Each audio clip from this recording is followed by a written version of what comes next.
Jadis une colonie meurtrie par la colonisation française a vu naître un révolutionnaire hors du commun dans un pays connu sous le nom de la Haute-Volta. Un révolutionnaire hors du commun dans un continent martyrisé par la générosité et la bonté de la foi chrétienne. Il s'agit d'un Africain authentique et charismatique qui avait tout donné pour le respect d'un peuple et d'une terre qu'il a versée enfant dans un orage le plus féroce, dans un climat colonial, dans un écosystème troublé et blessé par la plus grande tragédie qui a profondément marqué l'homme noir,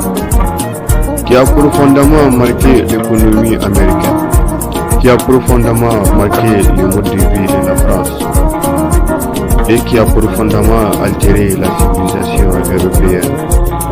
qui est bien plus criminelle que chrétienne pendant la colonisation, qui est bien plus colonialiste que démocratique actuellement, avant de passer maître dans l'art de la rapine. Il s'agit d'un révolutionnaire qui a nourri mon imaginaire, d'un soldat généreux et révolutionnaire qui a traversé tant de marées pour aller à Harlem en Amérique, pour verser l'offrande majestueuse d'une terre africaine, l'offrande majestueuse d'une terre ternie par la réaction internationale et les caprices français. Il s'agit surtout d'un enfant du Sahel qui a traversé tant de tempêtes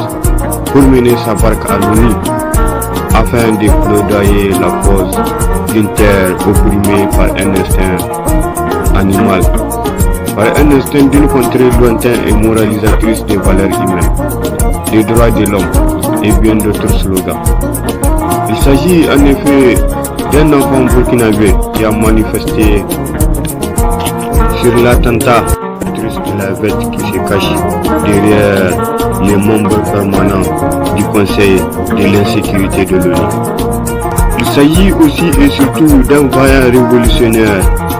qui a montré les caractères des moutons parrainés par la France et l'Europe pour piller et saigner l'Afrique, pour miner et ruiner les berceaux